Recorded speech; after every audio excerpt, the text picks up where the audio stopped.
Salut la team, j'espère que vous allez bien. Aujourd'hui c'est mercredi, on se retrouve pour un WOD hommage. Aujourd'hui on rendra hommage à Witzman.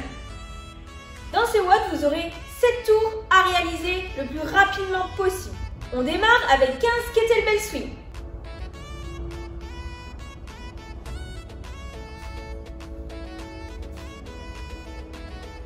Donc là vous venez récupérer une kettlebell que vous amenez dans un premier temps entre les jambes.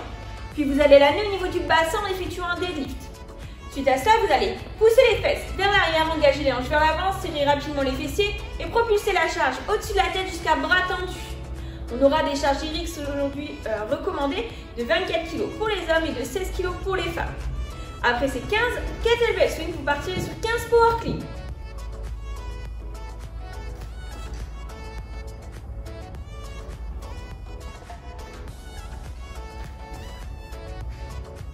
Donc là, pour effectuer un power clean, il va falloir que vous veniez épauler une charge avec une réception, donc sous la charge, donc avec une légère flexion de jambe.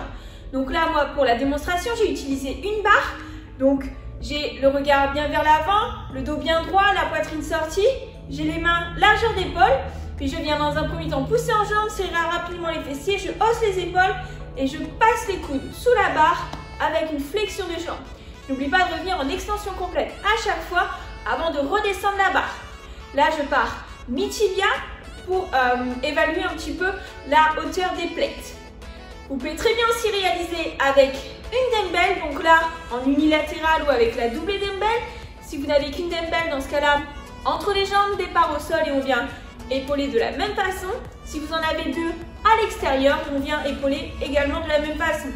En revanche, si vous êtes à la kettlebell, dans ce cas-là, on partira sur du hand power clean. Donc vous viendrez dans un premier temps en suspension, puis vous amènerez donc la charge sur l'épaule avec, en position de départ, le pouce à l'intérieur des jambes. Sinon, ce sont les mêmes points de performance, peu importe la charge que vous utilisiez.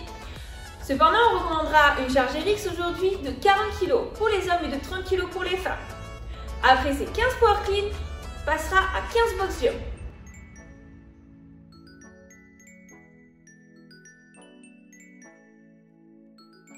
Donc là, vous récupérez un contre-haut sur lequel vous allez venir sauter jusqu'à extension complète de hanche. Donc là, vous sautez bien les deux pieds en même temps. Vous redescendez du même côté. Si jamais vous ne pouvez pas effectuer des box jump, aujourd'hui on partira sur des broad jump.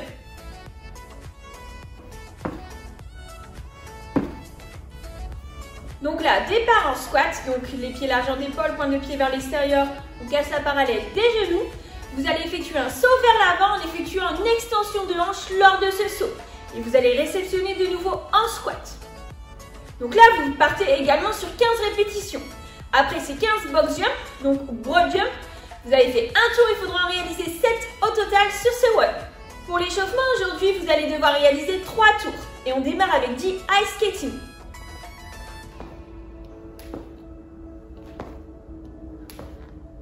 Donc là, vous allez imaginer que vous êtes sur des patins à roulettes ou des patins à glace. Donc là, vous allez démarrer en appui sur la jambe gauche, puis vous allez aller chercher très loin sur le côté avec la jambe droite et amener de ce fait la jambe gauche sur la diagonale.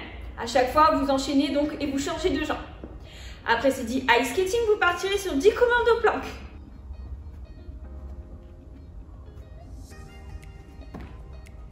Donc là, en position planche, les mains bien sous la ligne des épaules, vous allez venir sur les coudes, donc un bras après l'autre, puis revenir en position planche. Veillez à changer de bras à chaque fois. Après ces 10 commando plank, vous partirez sur 10 squat jump.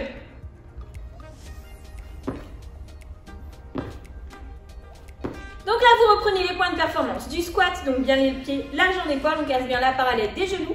Puis lorsque vous allez repousser dans le sol, vous allez effectuer un saut à la fin du mouvement.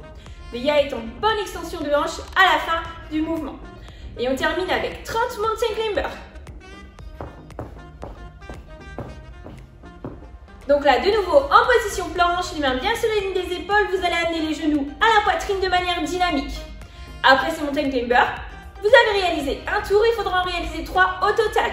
Après ces 3 tours, on vous conseille de vous échauffer un petit peu sur chaque mouvement présent dans le WOD et notamment sur les power clean si vous avez une montée en charge à effectuer. Voilà, on espère que l'entraînement va vous plaire et on se dit à très vite.